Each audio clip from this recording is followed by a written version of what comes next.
नमस्कार दोस्तों, मैं सीए दिवाकर जग्गा। तो दोस्तों आज हम समझेंगे कि बिटकॉइन है क्या। What is bitcoin?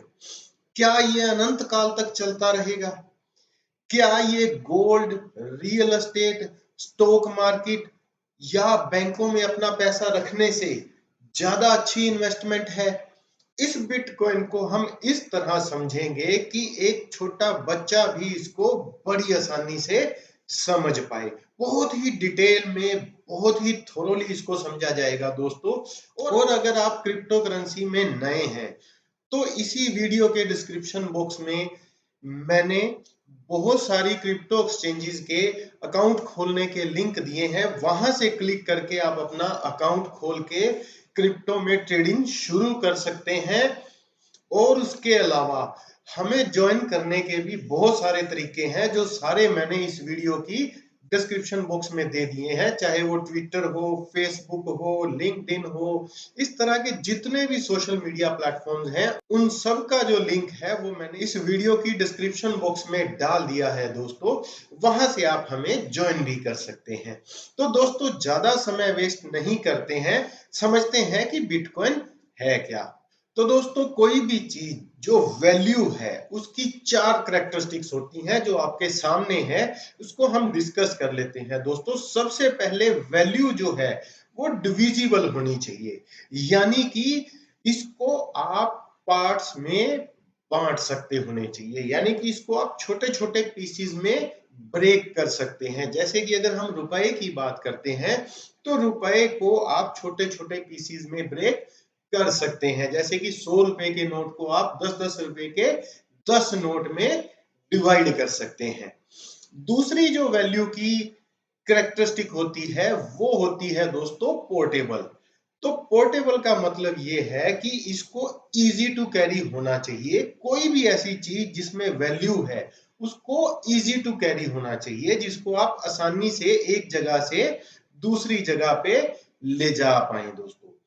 और उसके अलावा वैल्यू की जो तीसरी कैरेक्टरिस्टिक्स होती है वो होती है दोस्तों लिमिटेड सप्लाई। तो वैल्यू जो है वो लिमिटेड सप्लाई में होनी चाहिए। इसकी जो डिमांड है वो इसकी सप्लाई से ज्यादा होनी चाहिए। कोई भी ऐसी चीज जो अनलिमिटेड अवेलेबल होगी तो क्या उसकी वैल्यू बन पाएगी? नहीं बनेगी दोस्तों। और फोर्थ जो इसकी कैरेक्टरिस्टिक्स है वो है एक्सेप्टेबल।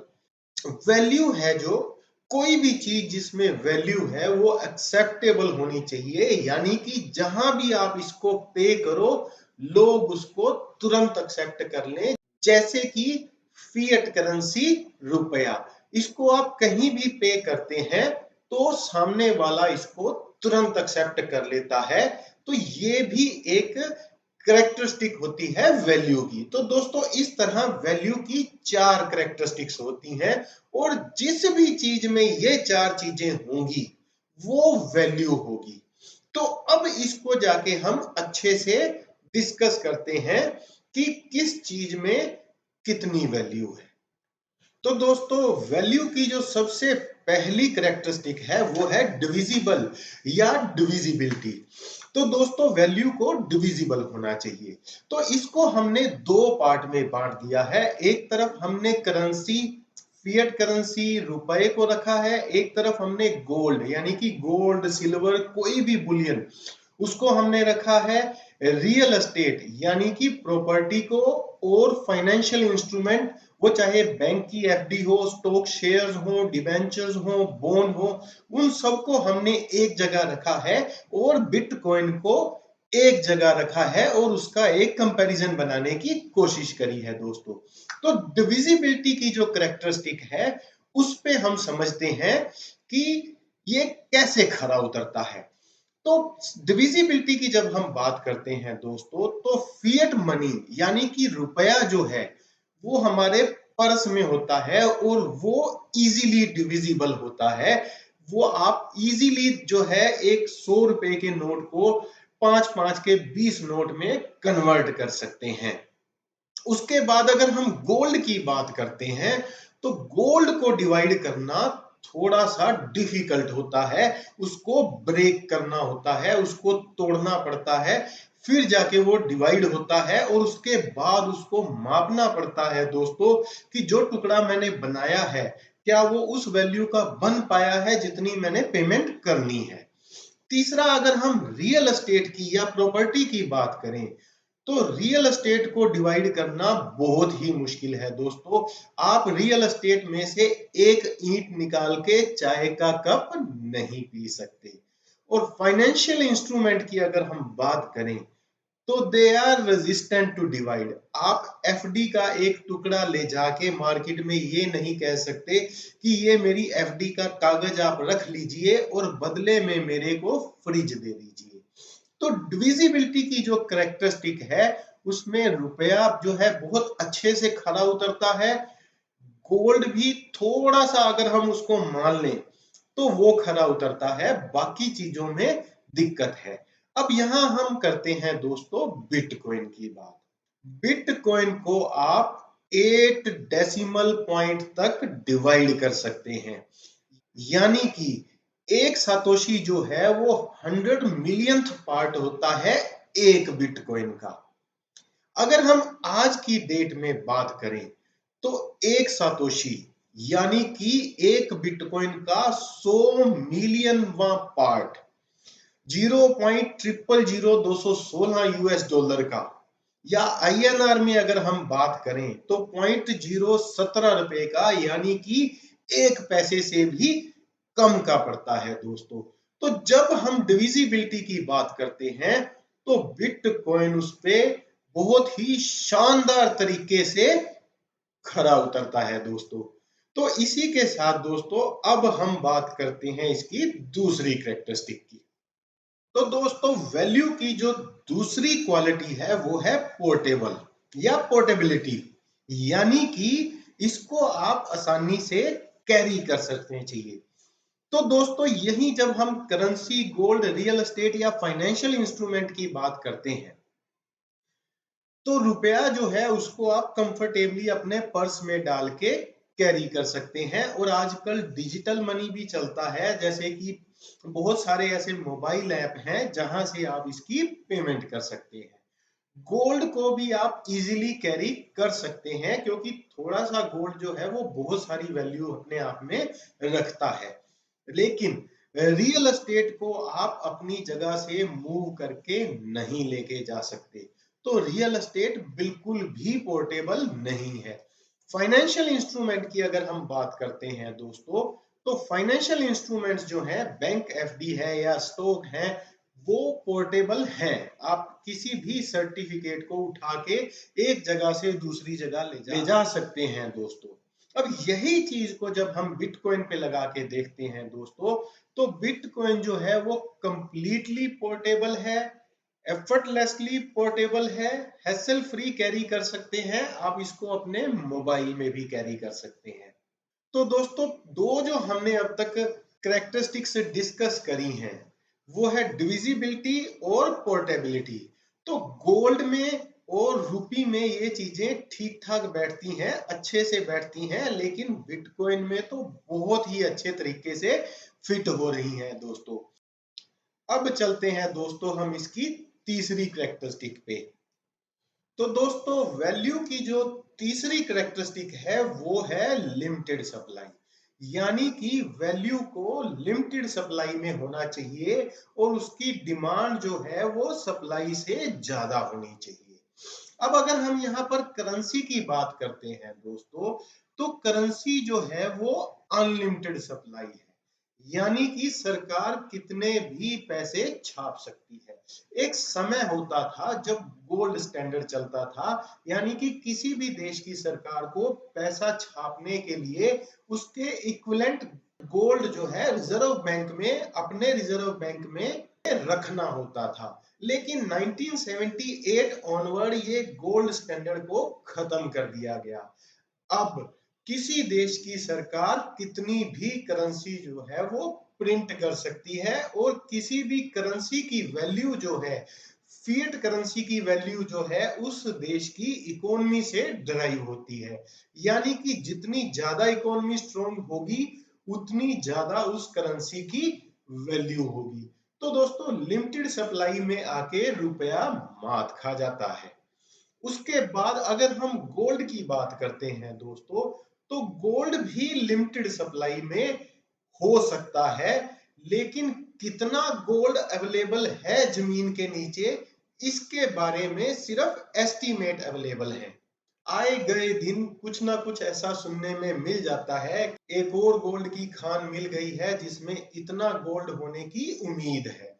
तो इस तरह दोस्तों गोल्ड की सप्लाई जो है वो भी अनलिमिटेड जैसी है, या ये कहा जाए कि अगर लिमिटेड है तो कुछ आइडिया नहीं है कि वो कितनी है। और अगर हम रियल एस्टेट की या प्रॉपर्टी की बात करें, तो इनकी जो सप्लाई है दोस्तों वो क्वासी लिमिटेड है, यानी कि इसको जरूरत के हिसाब से बनाया जा सकता है। जब भी आपको जरूरत हो आप इसको रिसोर्सेज के साथ बना सकते हैं। और यही अगर हम फाइनेंशियल इंस्ट्रूमेंट की बात करें, तो ये भी क्वासी लिमिटेड की कैटेगरी में आता है। कितनी भी वैल्यू आप इसमें बना सकते हैं और उसके इक्विवेलेंट आप कुछ भी इंस्ट्रूमेंट प्रिंट कर सकते हैं। अब ये सारी चीजों को दोस्तों जब हम बिटकॉइन से कंपेयर करते हैं, तो 100% प्योरली लिमिटेड सप्लाई के साथ बिटकॉइन अवेलेबल है। बिटकॉइन की लाइफ टाइम में 2 करोड़ 10 लाख से ज्यादा इसकी सप्लाई हो ही नहीं सकती। इसको हार्ड कैप कर दिया गया है, इस सप्लाई को बढ़ाया नहीं जा सकता है दोस्तों। और उस लिमिटेड सप्लाई के फ्लो को भी लिमिटेड कर दिया गया है। वो कैसे दोस्तों? जो लास्ट बिटकॉइन है वो 2140 सन में जाके माइन होगा। तो इस तरह दोस्तों लिमिटेड सप्लाई की जो कैटेगरी है उसमें बिटकॉइन बहुत ही अच्छे तरीके से फिट बैठता है as compare to other financial instrument. तो चलिए दोस्तों अब हम वैल्यू की फोर्थ कैरेक्टरिस्टिक्स को भी डिस्कस कर लेते हैं।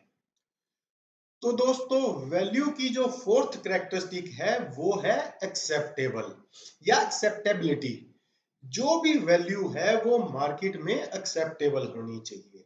तो इसको हम दोस्तों इस तरह डिस्कस करते हैं कि करेंसी जो है, फिएट मनी, रुपया जो हमारे वॉलेट में रहता है, हमारे पर्स में रहता है, वो इजीली एक्सेप्टेबल है। आप कहीं भी जाएंगे 10 रुपए का नोट देंगे, आप एक चाय पी पाएंगे, सामने वाला उसको तुरंत एक्सेप्ट कर लेगा और ये इंडिया में लीगल टेंडर भी है। गोल्ड की अगर हम बात करें तो ये हार्डली एक्सेप्टेबल है, यानी कि अगर आपको कोई बड़ा सामान खरीदना है तो सामने वाला आपसे गोल्ड ले लेगा, लेकिन अगर आपको चाय का कप पीना है और उसके बदले में आप उसको गोल्ड दोगे तोड़ के, या एक टुकड़ा गोल्ड का आप उसको देने की कोशिश करोगे, तो वो शायद लेने से मना कर देगा। उसके बाद रियल एस्टेट जो है वो नॉट एक्सेप्टेबल है। आप प्रॉपर्टी का कागज ले जाकर ये नहीं कह सकते कि इसको रख लीजिए और बदले में मेरे को फ्रिज दे दीजिए या बदले में मेरे को टीवी दे दीजिए, ये नहीं हो सकता। और फाइनेंशियल इंस्ट्रूमेंट जो है वो हार्डली एक्सेप्टेबल है। तो फाइनेंशियल इंस्ट्रूमेंट के केस में भी आप ये नहीं कह सकते कि मेरा ये बैंक का एफडी रख लीजिए और बदले में मेरे को टेबल चेयर दे दीजिए या बदले में मेरे को खाना दे दीजिए। तो इस तरह जो है एक्सेप्टेबिलिटी की अगर हम बात करते हैं तो उसमें रुपया ज्यादा खरा उतरता है। तो ये सारी चीजों को जब हम बिटकॉइन से कंपेयर करते हैं दोस्तों, तो बिटकॉइन जो है 2008 में कंसेप्चुलाइज हुआ और 2009 में सर्कुलेशन में आना शुरू हो गया था। तब से लेके आज तक इसकी एक्सेप्टेबिलिटी जो है वो बहुत ही अच्छे तरीके से बढ़ी है। एक छोटी सी कंपनी एल सल्वाडोर ने बिटकॉइन को अपना लीगल टेंडर भी बना लिया है। तो है तो वो छोटी सी कंट्री, लेकिन जब एक्सेप्टेबिलिटी की बात आती है तो ये एक बहुत बड़ा कदम है बिटकॉइन के लिए। तो दोस्तों जैसे जैसे समय बीतता जा रहा है बिटकॉइन की एक्सेप्टेबिलिटी बढ़ती जा रही है।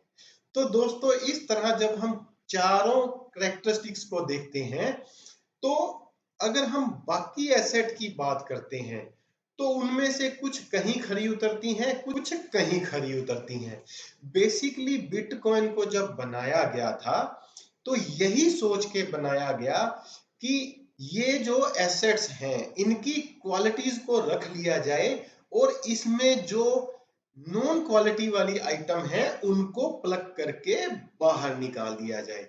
तो ये सारी चीजों को जहन में रखते हुए, दिमाग में रखते हुए बिटकॉइन का जन्म हुआ था दोस्तों। तो ये सारा कुछ समझने के बाद दोस्तों आप मेरे को कमेंट बॉक्स में ये बताएं कि आपको क्या लगता है कि बिटकॉइन जो है वो सारी फाइनेंशियल एसेट्स की कमियों को दूर करके अपने आप को एक बहुत अच्छी एसेट के रूप में दिखा पा रहा है? ये आप मेरे को कमेंट बॉक्स में बताएं और हमारे चैनल को लाइक, सब्सक्राइब और बेल बटन प्रेस करना ना भूलें, क्योंकि क्रिप्टो से रिलेटेड जितनी भी ऑथेंटिक जानकारी है वो सारी आपको यहाँ पे मिलेगी। तो दोस्तों जुड़े रहें हमारे साथ क्रिप्टो की ऑथेंटिक जानकारी के लिए।